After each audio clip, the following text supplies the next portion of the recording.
నిర్మల్ జిల్లా మామడ మండలం పోతారం గ్రామానికి సంబంధించినటువంటి ఎవరైతే ఆదివాసీ నాయకపోడు తెగకు సంబంధించినటువంటి ఆదివాసీలు ఉన్నారో వీళ్ళు తరతరాల నుండి కూడా ఏదైతే మనకు భీమన్న దేవుడు ఉన్నదో ఆ భీమన్న దేవుడిని సంస్కృతి సాంప్రదాయప్రకంగా ప్రతి సంవత్సరం కూడా వాళ్ళు పెద్ద ఎత్తున జరుపుకోవడం అనేది వస్తుంది. దానికి అన్ని వర్గాలు కూడా అప్పుడు ఆ యొక్క దేవతను పూజించుకోవడం అనేది జరుగుతుంది. కానీ ఆ గ్రామానికి సంబంధించినటువంటి కొంతమంది గిరిజనేతరులు ఇవాళ ఆ యొక్క భీమన్న దేవుడిని కబ్జా చేసేసి వాళ్ళను ఎవరైతే నాయకపోడు తెగకు సంబంధించినటువంటి వాళ్ళు ఉన్నారో వాళ్ళని రాకుండా అడ్డుకుంటున్నారు. కాబట్టి వాళ్ళను అవమానపరుస్తూ కించపరుస్తూ అనేక రకాలుగా చేస్తున్నారు. కాబట్టి తప్పకుండా ఎవరైతే గిరిజనేతరులు ఇవాళ ఆ నాయకపోడు తెగకు సంబంధించిన వ్యక్తులను ఇవాళ దేవుళ్లను అవమానపరుస్తూ కించపరుస్తున్నారో వాళ్ళపైన చట్టరీత్యా కఠిన చర్యలు తీసుకోవాలని చెప్పేసి ఈరోజు ఆదివాసీ హక్కుల పోరాట సమితి తుడుందెబ్బ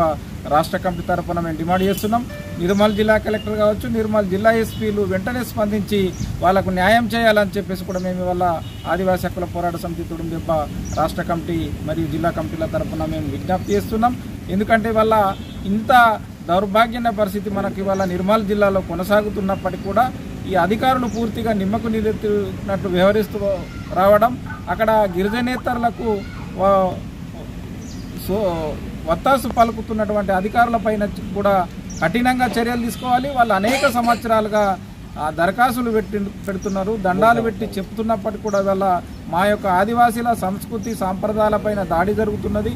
మా యొక్క దేవుళ్ళ మీద దాడి జరుగుతూ ఇవాళ మా దేవుళ్ళను ఇవాళ భీమన్న గుడిని కూడా కబ్జా చేసేసి అక్కడ వాళ్ళే పెత్తనం